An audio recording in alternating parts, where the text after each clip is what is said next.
All right, we'll get started. Good afternoon, and welcome to the AACOM UME-GME Task Force webinar, Progress, Resources, and Opportunities for Engagement. We are glad you could join us today.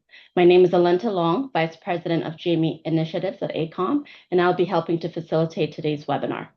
Before we get started, just a few brief housekeeping notes. Today's webinar is being recorded, and the recording will be posted on the AACOM website within 7 days. All participants are in listen-only mode. If you experience any technical issues, please use the chat feature and we will assist you. You may submit questions for the speakers at any time using the Q&A feature. If time permits, we'll address questions at the end of the session. With that, I'm pleased to turn things over to Dr. Brian Kessler, Chair of the AACOM UME-GME Task Force, to welcome you and invite our speakers to introduce themselves. Thank you. Appreciate that, Alenta. Hello, everyone. Good afternoon, and thanks for joining us today.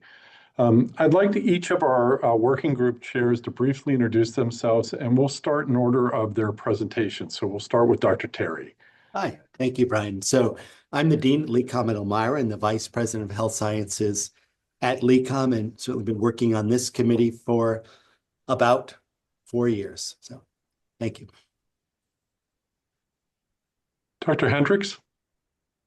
Hi, I'm Dr. Tammy Hendricks. I'm the Dean here at Torrey University, California, College of Osteopathic Medicine. I'm also the campus provost of our university. And I think like all of our panelists, I've also been working on this fantastic group for about 4 years now. And Dr. Spites. Thank you, Dr. Kessler. Shane Spites. I'm the Dean of the NYT College of Osteopathic Medicine on the Arkansas State University campus in Jonesboro, Arkansas.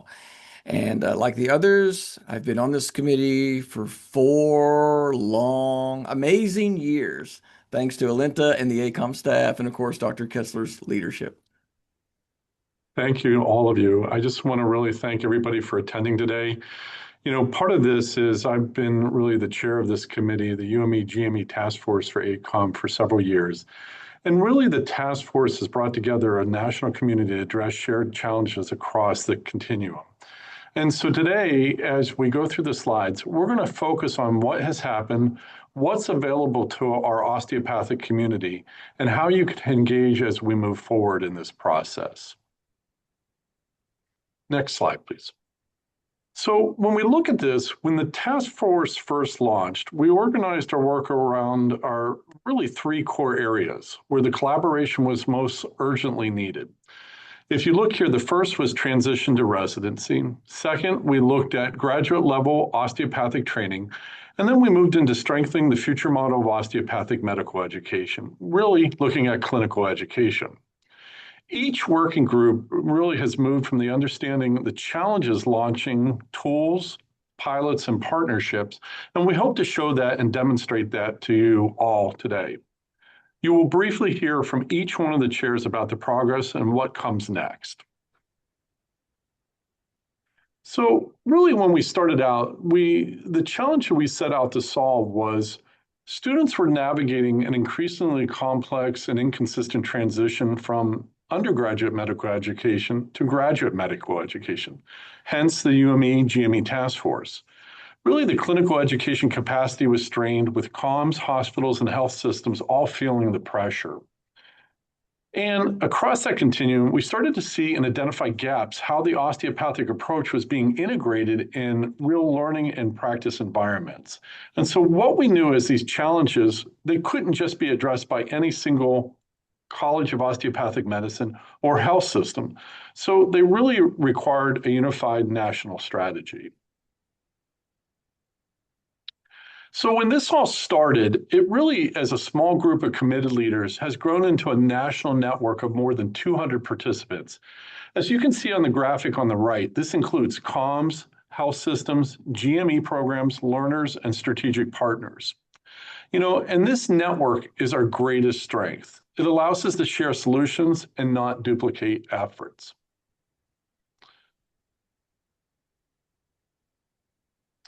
So what you want to look at here from the insight to impact over 2022 to 2025, There's that past 3 years, the task force has invested in GME efforts, scholarship and research, development tools, and best practices in fostering innovation and creative thinking through pilot projects. And hopefully we'll be able to develop that and show you throughout the process today.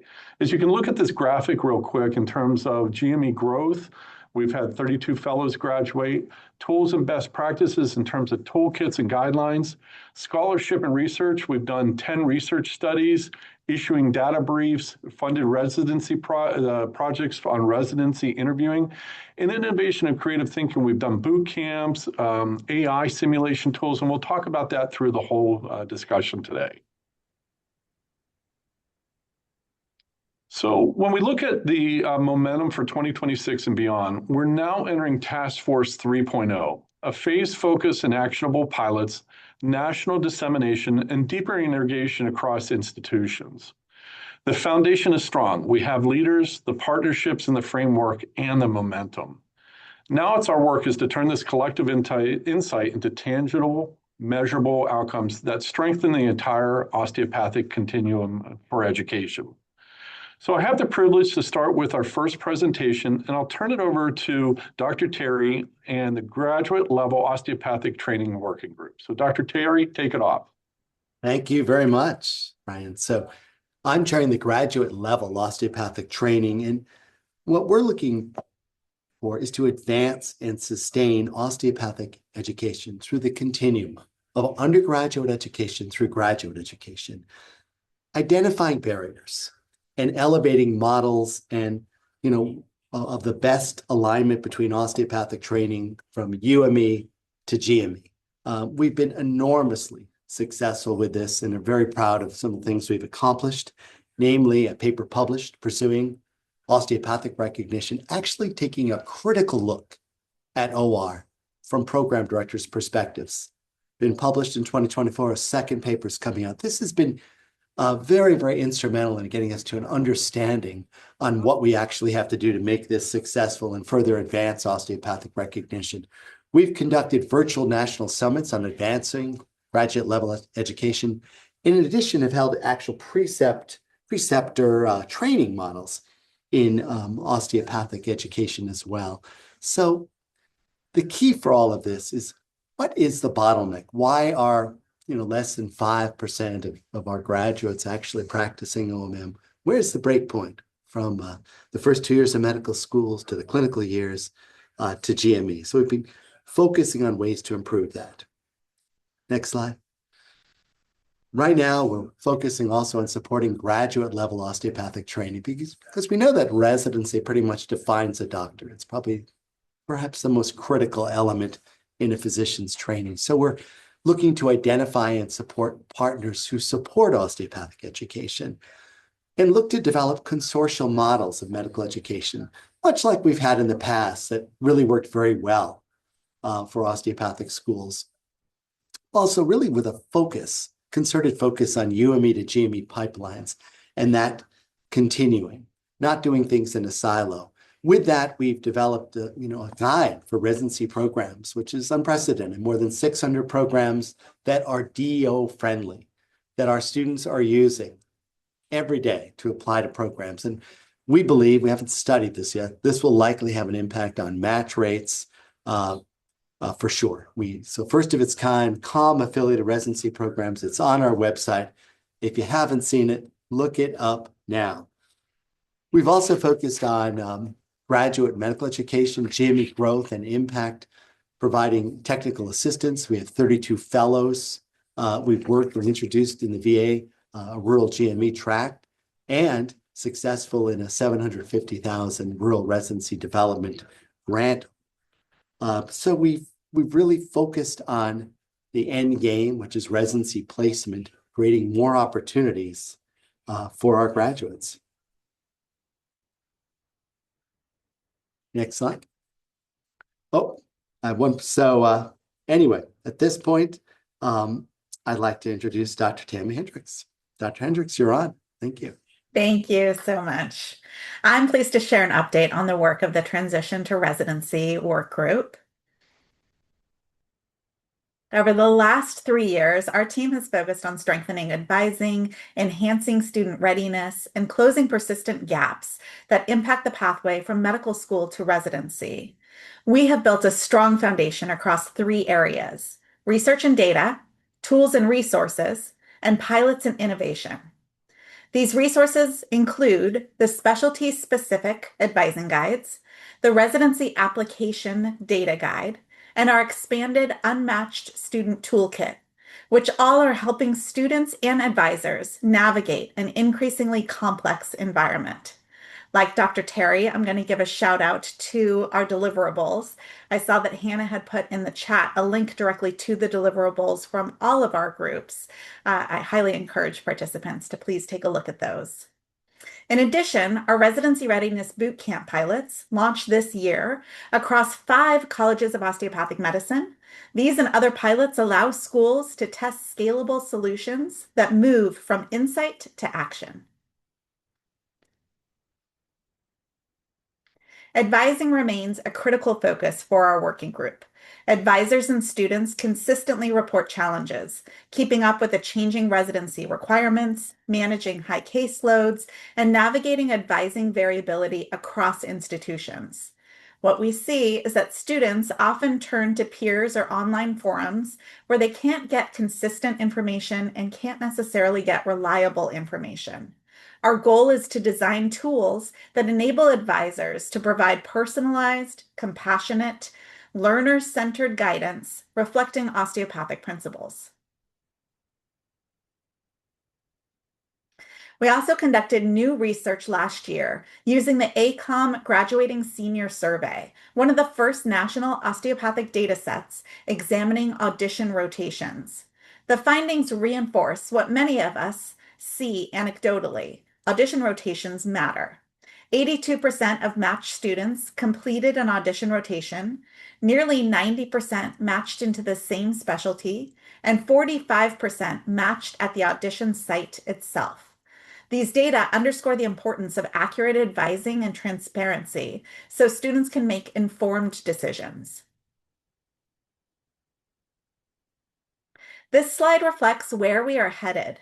We've already launched the Appreciative Advising Institute for Medical Education in partnership with Florida Atlantic University. We've engaged 11 colleges of osteopathic medicine in a shared advising framework. Right now, we're actively raising awareness of existing advising resources and inviting the community to use them and tell us what works and what doesn't. That feedback is directly shaping the next phase of advising innovations, including longitudinal curricula, advisor development resources, and data-informed advising tools. Finally, we established the Task Force's National Learner Reactor Group, a network of students and residents who will give us direct feedback on the tools and initiatives that we develop. The learner perspective is critical to this work. If you're a student, please consider joining us. And if not, please share with students who are interested in shaping national UME to GME initiatives. We are creating all of these incredible toolkits, and we really need to get them in front of our learners so they know that they're there and they know that they have these reliable data-resourced materials. In closing, as we move into 2026, where we welcome your partnership by using existing resources, sharing feedback, and helping us pilot what comes next. Thank you, and we look forward to continuing this work together. I will now turn it to Dr. Shane Spites. Thank you, Dr. Hendricks. I appreciate it. Good afternoon, everyone. Working Group 3 has focused on strengthening the future model of osteopathic clinical education. Our charge has been to reimagine required clinical education to increase capacity, improve quality, and support innovation. At the core of this work, we had 2 questions to be answered. Number 1, how can clinical education serve both the workforce and educational goals? And number 2, how can COM sustain community-based models while continuing to scale the osteopathic educational model? Next slide, please. So this slide, and I realize it's a little blurry, I apologize. For some of you, you may be familiar with something called the Flexner Report, which came out in 1910, which basically set about the standards for how medical schools should be delivered. This is actually a page from how clinical education should be delivered. And thankfully, there's not a significant emphasis on syphilis anymore. However, you will see if you've read this document that not a lot, unfortunately, has changed since the Flexner Report came out in 1910. So why should we change? Everything seems to be going great, right? What would be the need for us to do anything different? Unfortunately, the current model of clinical education is under significant strain. Nearly 3/4 of clinical deans report that securing sites and preceptors is harder than it was 5 years ago. Competition across health professions is increasing, while students are often function as observers rather than contributors to the system. At the same time, the structure of clinical education has changed little despite major shifts in the healthcare delivery. Next slide, please. So what did we do? What has this work group done? We began by listening and learning, gathering national data and engaging with deans, faculty, and innovators across the spectrum, including all stakeholders. This work clarified the pressures facing clinical education and elevated it as a strategic priority. Importantly, it allowed us to move from understanding challenges to designing potential solutions. In October of 2025, we convened a clinical education think tank with COM leaders and external partners across the spectrum. The goal was not to finalize solutions, but to align around the need for new models. The think tank marked a transition from analysis to intentional design and experimentation. And I draw your attention to the QR code there. If you want to have more information in terms of what came about there, please click on that QR code and we can have that available for you later as well. The think tank, that's a mouthful. The think tank focused on one goal: envisioning a new era of clinical education designed to produce the most trusted frontline clinicians, physicians who bring diagnostic clarity, emotional intelligence, hands-on competence, and a whole person care into every patient encounter. Based on the think tank, our approach to clinical education innovation is twofold. Number one, improve the current model so students can contribute meaningfully in clinical settings today. And number two, explore future models that will position osteopathic medical education ahead of the curve. To strengthen today's model, we must move beyond transactional site placement. We have to move from just placing students in locations and hoping that they get the education that we desire. The opportunity is to build transformational partnerships with clinical sites. This means aligning COM goals with health system priorities and demonstrating mutual value through workforce development, quality, and patient experience. 3 principles guide this work. Number one, prepare students to add value early through clinical skills, digital fluency, and team participation. Number two, partner strategically with sites to support workforce pathways, graduate medical education, and to reduce burden. And number three, to clearly communicate value using shared metrics such as quality, return on investment, and overall patient experience. As we looked forward, the group defined a powerful vision for the osteopathic physician of the future. One who delivers clarity at the bedside, connects deeply with patients on a personal level, applies OMM to improve outcomes, preserves humanity in a high-tech world, and creates value as a servant leader. This vision anchors all future model design. We then outlined a framework. Next slide, please. Is that right?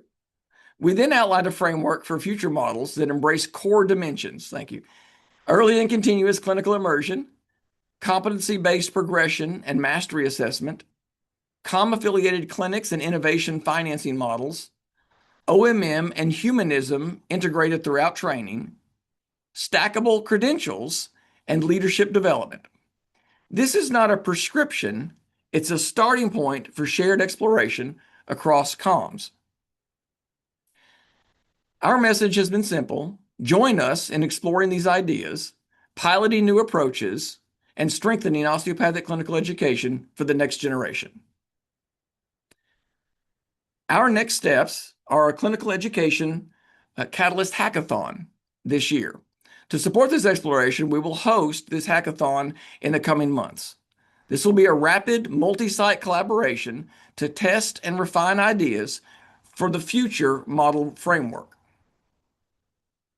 We will share more as planning progresses. And if you're interested, please engage and let us know. So reach out to AACOM. We would love to have you join us in this endeavor. We really want as many participants as we can.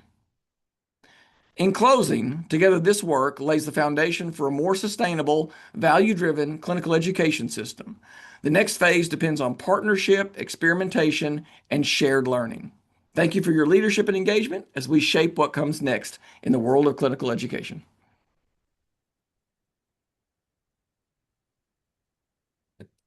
Well, thanks, Dr. Spites. I want to take a moment and just point everybody to the webinar chat. Again, Hannah was so kind as to post the task force page on there, the hyperlink, as well as the deliverable pages. And really, the deliverables, I think, are the crux of this so that you can use this and really encourage you to, as Dr. Hendricks said, sharing it with the students and the rest of the faculty and staff at your respected institutions.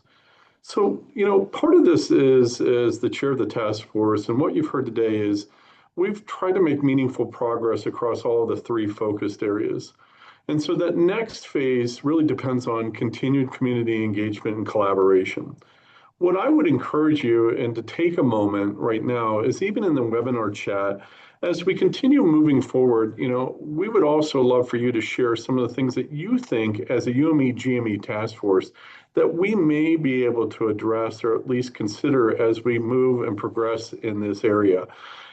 As I'll speak for all three of the subsection chairs and things, many of the ideas that have come out of this task force is really from the engagement of our colleagues, students, residents, and we're very fortunate because this has become what started out as a very small process is just really engaged on levels that I don't think any of us really expected it to grow.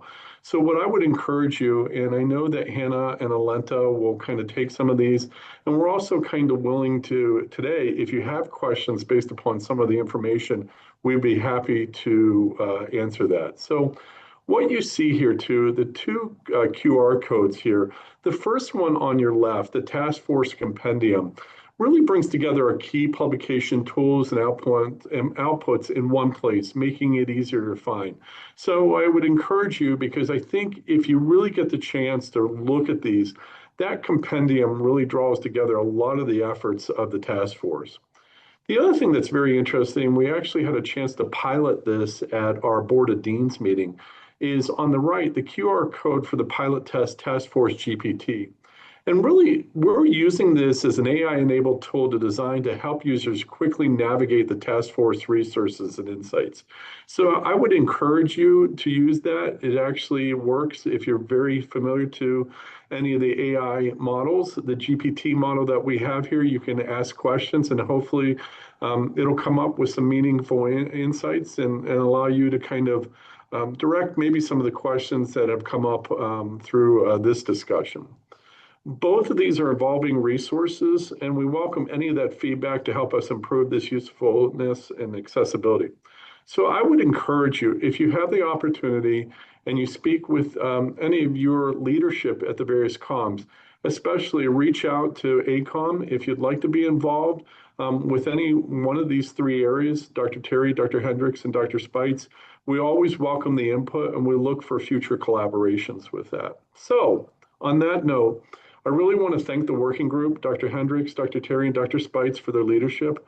And as always, I really want to thank Alenta Long and Hannah Burgess for their support and guidance. Without them, we couldn't make this possible.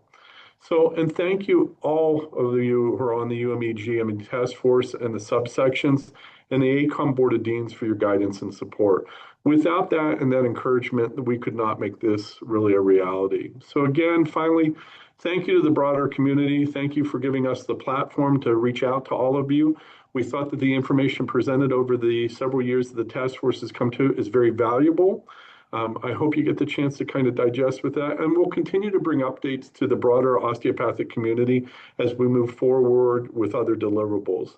So again, thanks. This has really, truly been collaborative, and I'm so honored to be able to work with other individuals, the three other individuals that are here, as well as the support that we get from AACOM. Dr. Terry, Dr. Hendricks, Dr. Spites, you want to do anything closing or kind of encourage anybody? Well, I just wonder in the group, how many are actually using some of the resources that all our, three subgroups have put out there? I'd really be interested, particularly from ours, the graduate level, as far as are your students actually using this guide to navigate where to apply to? I know that LECOM students are in my little world, but is it out there? Did you know about it? Have we advertised it enough? That would be interesting if folks could respond. There's a message getting there. It's one thing for us to do it. It's another thing for you to hear it. So if you look at the chat, I appreciate those that have shared it and things in terms of really using it. Part of this is really that physician identity formation. And I know, Dr. Terry, that we've talked on many times in the task forces, really kind of shepherding our students to areas that are, quote unquote, osteopathic friendly.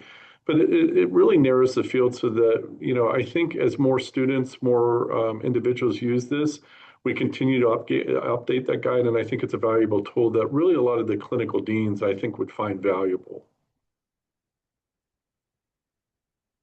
I see on here, we have you discussed the increased use of AI and AI hallucinations in UME and GME? Absolutely. So, it's interesting. As we've developed this, and that was part of the reason why we use the AI model as a pilot going through this is, I think for all of us, as educators and things like that, it's separating the wheat from the chaff, and so to speak, and making sure what's true, but also encouraging our students to understand, where to identify hallucinations. And so I think as we move forward, and I know as we look at some of the educational models that we provide through AACOM, that's a great topic. And honestly, we could probably have 2 or 3 webinars talking about that. I don't know if our other panelists would like to comment on that in terms of, use of AI and AI hallucinations. I know we do have a task force, specifically through AACOM, but I'd love to hear from the other educators. Yeah, absolutely. I think that's an incredibly timely and important topic. One of the things that I think AACOM has done really well around AI is helping to keep all of us educated and abreast with all of the continual changes of it, and also helping us to continue to promote the humanity in medical education, in osteopathic medicine, as we utilize AI as a resource. So to identify some of the problems you bring up, AI hallucinations, certainly that's one of the biggest risks. But we know that our learners are utilizing it. How can we help to allow them to use it, facilitate their use of it in appropriate ways that adds benefit to everything that they're doing and doesn't cause any harm. AACOM does have some really great webinars and resources related to AI that's a little separate from our working group, but I can definitely link at least one recent one that was just in there. But fabulous question. Thank you. And I'll kind of piggyback on what Dr. Hendricks was saying there. Some of this actually came up in our work group, though not to a lot of depth, because again, AACOM has a separate side working on this. But in terms of what clinical education looks like, we did speak about how do future students, how do current students, future physicians leverage technology and AI appropriately, and what does that look like? And that did come up in our think tank discussion. And so we do anticipate that will be involved with a hackathon that we're planning as well. And just a few pieces right now, just to kind of, and I know we kind of went through those slides somewhat quickly. But the think tank, the outputs from that were very fascinating. I mean, some of the discussions there, and I kind of glossed over it. We talk about competency-based education. Maybe medical school isn't 4 years for everyone. Maybe it's 3 years. Maybe for some, it's 5 years. Maybe it's based on their ability to get through certain competencies at their own pace and not necessarily at the rigid pace that we set out in medical school. Maybe, and this was a great idea, I thought was interesting, it stimulated a lot of discussion. Maybe bedside involvement of the medical students should start week 1 of the first year. And maybe they should get at least 6 hours a week, every week, starting in year 1, in the first day, of some sort of clinical outlet, whether it be in the clinic side, whether it be the hospital bedside. How would that look? How would that work? I realize that raises the blood pressure on many of our clinical deans right now thinking about that. But when we talk about, again, creating a new physician or a physician that's prepared when they hit the ground in residency, certainly for the future challenges they're going to see, what does that look like? So we're excited about the hackathon. It certainly will bring up discussions around AI and around leveraging technology and what our students need to have when they move into residency. So I thought that was a good question. I would say in regard to Marla's question, absolutely. We are embracing this with focusing on this continuum of education in exposing students to have exposure to, osteopathic clinical practice in the 3rd and 4th year, and somehow continuing that through the continuum of their education. It's very important. I think with many of our students and most rotating in allopathic institutions, it's, let's face it, it's virtually lost except for that one required rotation, which depending upon where you go, who knows what that does. But we are putting some emphasis on that. And that's the whole idea behind developing this compendium we've developed of places that are osteopathically friendly. And we want to further grow on this, further augment osteopathic recognition. But what else can we do to create an osteopathic learning environment? To do it exactly what you suggest, to instill pride and affirm their choice to be a DO. So that's a great comment. Thank you. Absolutely. Well, I really thank the audience engagement with this. We always welcome additional questions.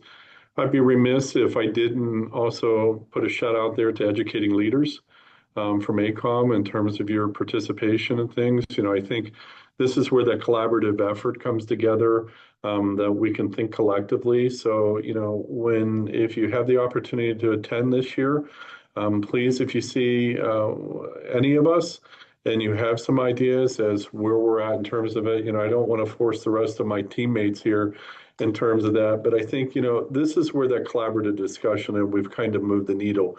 Even if we move the needle incrementally over a longer period of time, that's okay.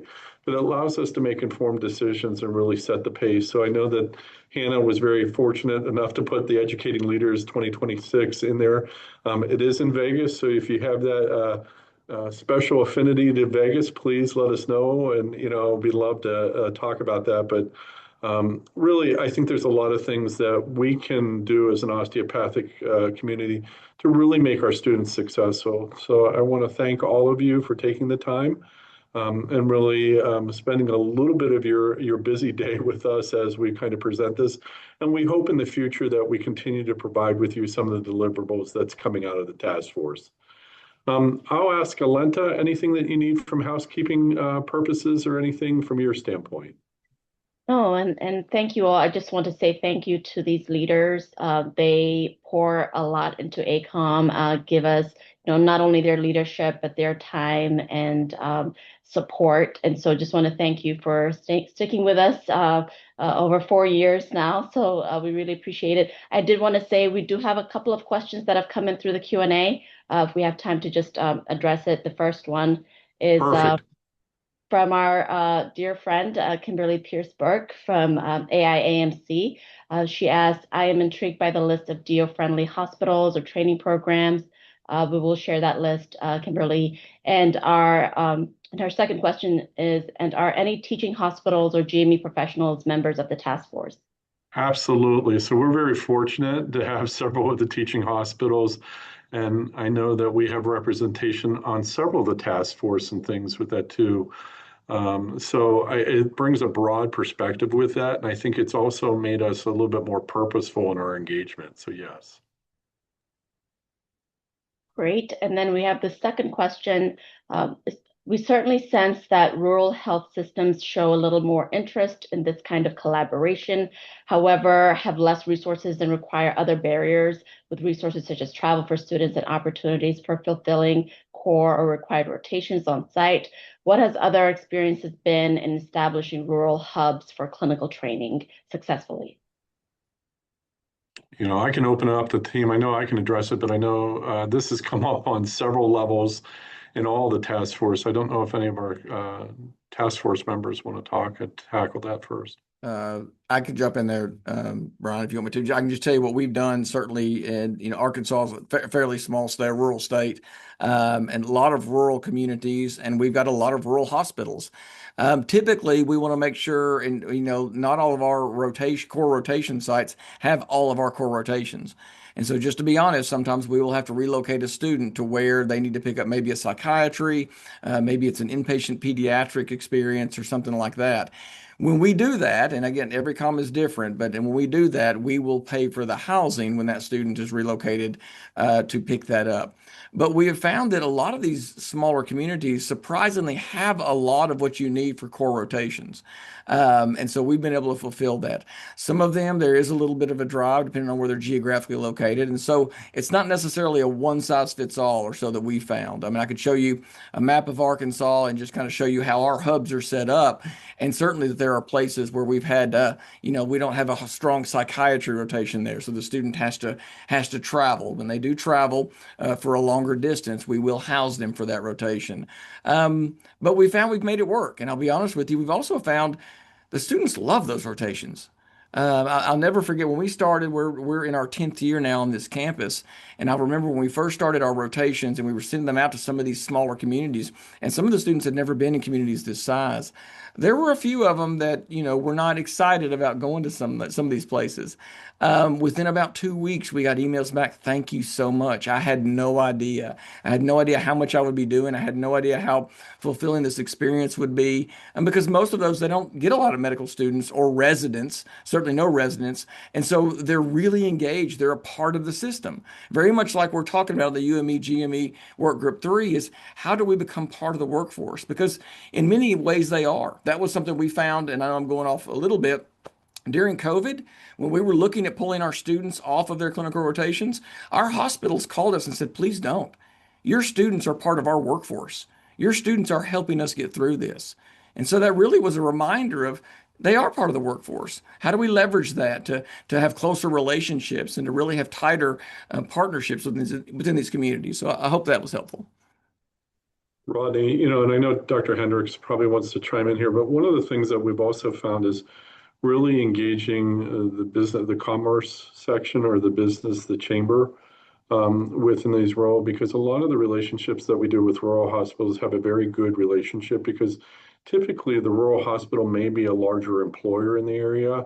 And they typically have a very good business relationship with the chamber or some other business development. So a lot of times we will engage some of the community leaders in there to see other opportunities, whether it be, housing opportunities, other types of areas, because when you start to look at the economic impact, and I don't really, think that, we all appreciate that, but just when you bring education into the area and, those individuals, I think all of us see that even a couple students and then really encourage them how they become that teaching hospital in that area. So a lot of times, looking at what other type of development, is there other opportunities for other learners? Is there opportunity for residency development? It really depends upon the size. But as we go through this, the task force has various divisions looking at how you start residency development. What are some of these shared best practices? And I think as we move forward, that's a great question. What are the best practices? Trying to, develop something that will help you. What is that playbook to encourage really these smaller rural communities that want to make an impact, and they do make an impact.